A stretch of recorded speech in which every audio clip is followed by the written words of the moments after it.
Yo, what up, guys? What up, guys? It's your boy, Mamba. We're in the building, man. Don't wanna mess with us. We're in the building, man. We're back with another YouTube video. Man, it's popping, man. It's popping.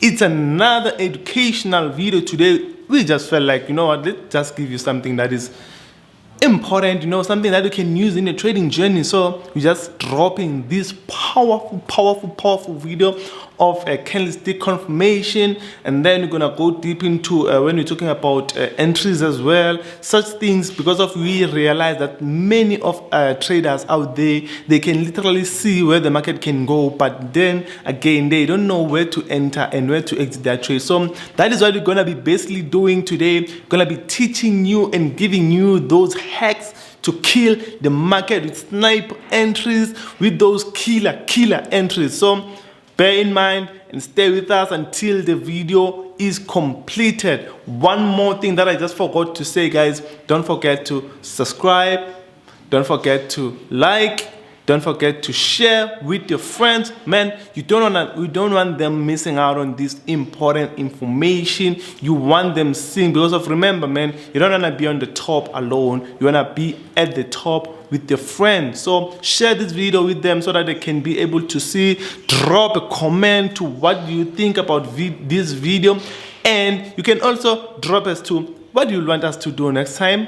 Drop the topic of maybe something you're struggling with. Definitely, man, we're gonna do a video based on that. We've always got your back. We've got your back. Forex chasers got your back. The Mamba got your back, man. Man. It's me, Fun Like a Mamba. We out of the building. Hey, what's up, guys? It's Tremaine here, your FX Chasers mentor, back again. Lovely to have you guys here with us on this YouTube video. Now, as Funny Lucky has already given you guys the hint, we're going to be going into some entries and as well as some candlestick confirmations. Now, to kick things off, guys, without any further waste of time, I want to discuss with you guys the two types of entries that exist within Forex. Now, we'll look at two case scenarios, one of a reversal structure, which we'll just use a double top for simple explanation purposes. And then the second will be a continuation structure, which we'll use, let's just say, a bearish flag, just so we have both of these markets moving in the same direction. And I'm going to explain to you guys the two types of entries that exist. Now, the first type of entry is called a risk entry. Now, someone would ask, what is a risk entry and why is it even called a risk entry? So what a risk entry would be is an entry that presents itself before price action has impulsed and broken structure in the direction that we are looking to trade. Now, guys, I love to simplify things to make it as simple as possible for you guys to understand. And yeah, I also like to explain the why. Like, we know that this works and that works, but I think it's so valuable to explain to you guys the why behind these things. Now, like I was saying, a risk entry is an entry that presents itself before the market has impulsed and broken structure in the direction that we're looking to trade. If we look at this example here of our double top structure, what we will see is that this market first pushed up, created one peak, pushed down, created a neckline, pushed up, created a peak, and then violated structure, came back to retest, and then continued to the downside. Now, if we look at the individual structures or legs that are within this larger overall double top structure, what we can see is that market first of all created a peak, pushed away, came back, and is now retesting this previous resistance area.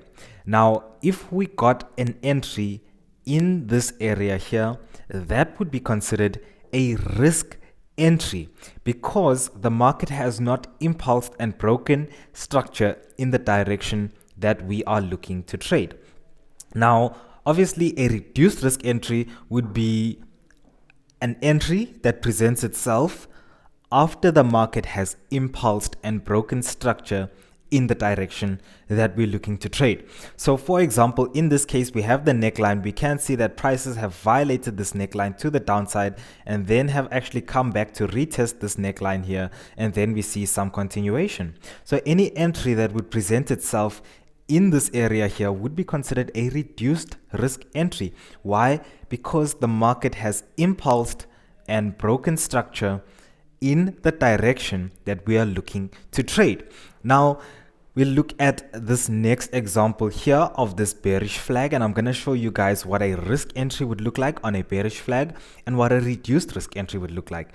So bearish flag, we all normally would look to be trading that third touch over there, or I guess the second violation of a higher structure. First violation, second violation right there. So we'll be looking to take a trade within these areas here. Any trade that we take from that area over here would be considered a risk entry. Why? Because the market, if we look at, or if we isolate the structure over here, the market has not impulsed and broken structure in the direction that we are looking to trade. Now, obviously, if we got some sort of a break, or if you're trading the breakout of this bearish flag, any entry that presents itself after this market has impulsed in our direction and then violated structure will be considered a reduced risk entry, because now we have the added confluence of price breaking levels of structure in the direction which is to the downside that we are looking to trade. Now, let's get into some candlestick confirmations, guys. Now, remember, I told you guys that there's two types of entries: risk entry, reduced risk entry. Obviously, a risk entry, guys, will give us more of an opportunity if we manage to get an entry up here, stop loss above our structural highs, and then obviously take profits wherever based off structure. If we take these risk entries, guys, these risk entries obviously give us an opportunity to capitalize more on a better risk to reward ratio, and as well as an opportunity to be able to further scale in on our winning trades. Like, for example, if we manage to take a risk entry on this bearish flag, we could additionally also take a reduced risk entry after price has broken, obviously managing this trade in the appropriate way, stops above structure, all that nice good stuff. And then, guys, giving ourselves an opportunity to capitalize even more on the same downward move that we're expecting. So a risk entry, like I was just mentioning, obviously gives us a better risk to reward ratio and an opportunity to capitalize and maximize on our winning trades. Now, in addition to that, a risk entry is also more of a risk to take. You face a higher chance of you being stopped out of the market taking a risk entry than you do taking a reduced risk entry. So can you see the difference between the two? A risk entry is a lot more unsafe, but you can get more risk to reward ratio, and I guess there's more benefits in taking a risk entry in terms of reward. And then a reduced risk entry, you have more guarantee that prices are not going to be stopping you out as often, but at the same time you are sacrificing the amount of risk to reward that you can maximize on this same position. Now, to get into our candlestick confirmations, guys, and I guess everyone's been waiting for these candlestick confirmations. So for candlestick confirmations, guys, there's a song that I love to sing, and I'm sure the guys in the 3.0 course already know the song, that when we are taking a trade and we are looking for candlestick confirmations, first, the market must create a level of structure, push away from this level of structure that we've created, come back to this level of structure, and then show us two things. What are the two things that we need to see? First of all, we need to see a rejection from this previous resistance area, either in the form of, I don't know, a lot of things can give this rejection, but most commonly you'll see those bearish pin bars, or those candles with a bigger wick than a body to the upside, obviously bigger wick to the upside than the body. That shows us a rejection from a level. Why do we wait to see a rejection first from a level? Because we want to see price respecting previous support now as resistance. So we first wait to see the rejection. The rejection shows us that there is a reaction happening from this area where we expect the market to react. So that's the first thing that we look for. The second thing we look for is a momentum shift. What is a momentum shift? Confirmation that sellers are present, that sellers are in the market. What kind of a candlestick will give us or show us that confirmation, that momentum shift? If we see a bearish engulfing candlestick. So obviously a candlestick that has a lower low and a lower close than the previous green candlestick, or maybe even a red candlestick. Could even be a red candlestick. Still a bearish engulfing candlestick. So guys, that is basically what we look for. First, we look for a rejection of the area. Then we look for a momentum shift. Now, I was telling someone in our live session yesterday that depending on the time frame that we see this pin bar, I will be willing to take this pin bar as my confirmation. Because what is a pin bar? A pin bar is, or how a pin bar forms, is when prices open at a level. We say prices open here, and then prices make a move to the upside, and then prices reject, push lower than they opened, and then prices close lower. So that is a bearish pin bar. If we take the open of this, the close of this, and obviously we draw our body of our candlestick, and then we draw the wick to denote the high of our candlestick, then we can see that this is a pin bar. Now, bearish engulfing candlestick is the exact same thing, guys. We have a green candlestick that pushes to the upside, and then a red candlestick that opens and then closes below the previous green candlestick. If we take the open of the candlestick, the close of the candlestick, and the highs that we have there, you can see how a bearish engulfing candlestick is the exact same thing as a bearish pin bar. Now, depending, like I was saying, depending on the time frame, guys, the higher the time frame we find these candlestick confirmations, the more valuable they are to us as traders.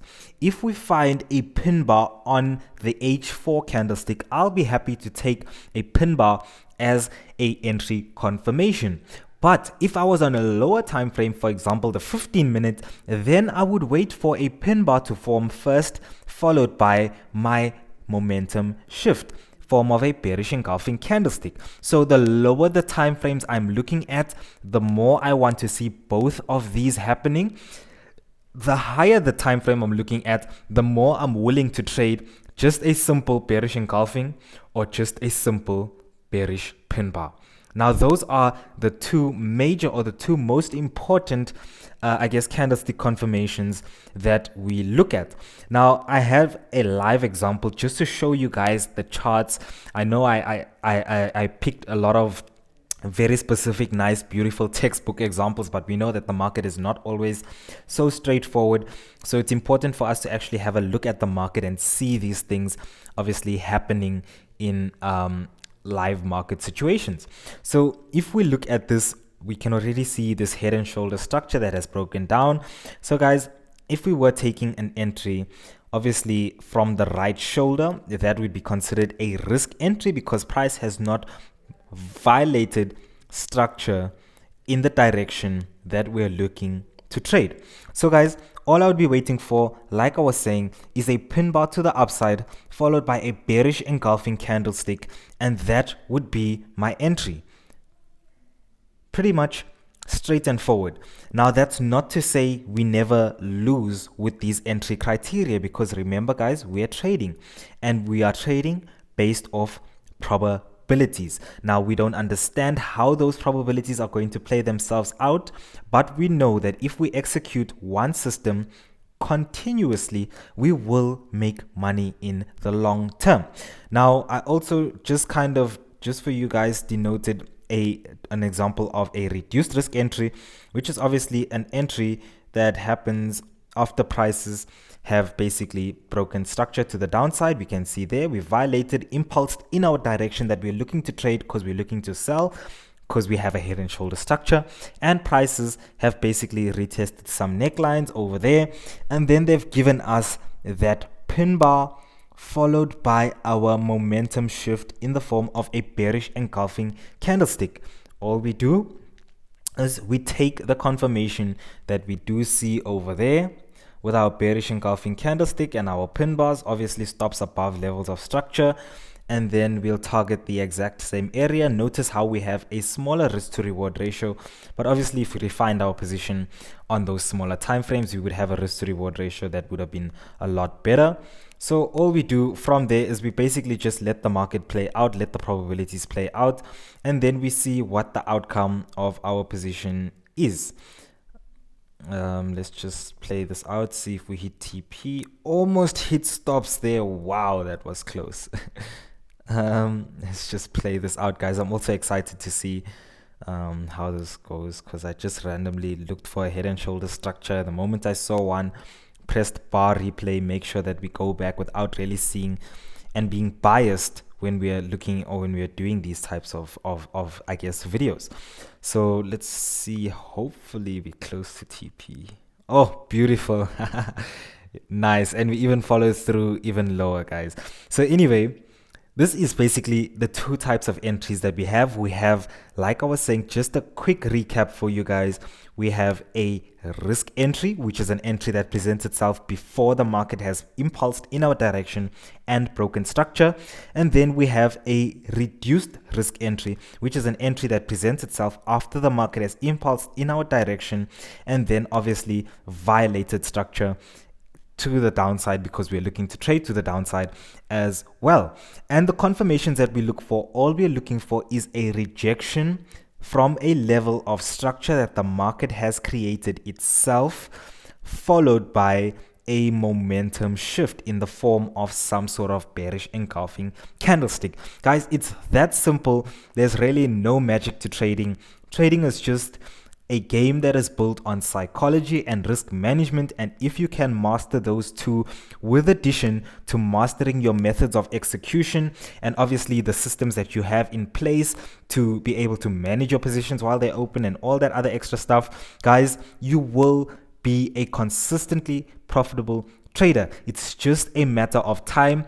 It just requires you to refine the entries, to refine the systems that you've developed for yourself. And once you're used to the systems and you start to execute these systems automatically, that's when you'll be able to start letting the probabilities play out. When we open a position, we have no idea whether that position is going to be a winner or a loser, but we understand the probabilities that we win more often than we lose. And also we understand our risk to reward ratio, that even if we lose 7 out of 10 trades with a good risk to reward ratio of 1:3, we can still only win 3 out of 10 trades and still be profitable traders. Guys, that is the power of actually waiting for these entries to actually present themselves. Understand the type of entry that you're taking and obviously the associated risk. Understand the type of candlestick confirmations that you're trading and obviously the probabilities that are involved with those candlesticks following through. Guys, this is Tremaine, your FX Chasers mentor. I'm so glad that you stayed until the end of the video. Obviously, guys, once again, drop this video a like if you have gained some sort of value. Let us know that we are giving you guys what you guys are looking for. And as well as if it's your first time on the channel, definitely do subscribe. And the family that's always here, guys, we appreciate you guys. We're doing this just for you. Love, peace and happiness, guys. I'll see you in the next future video, guys. Cheers.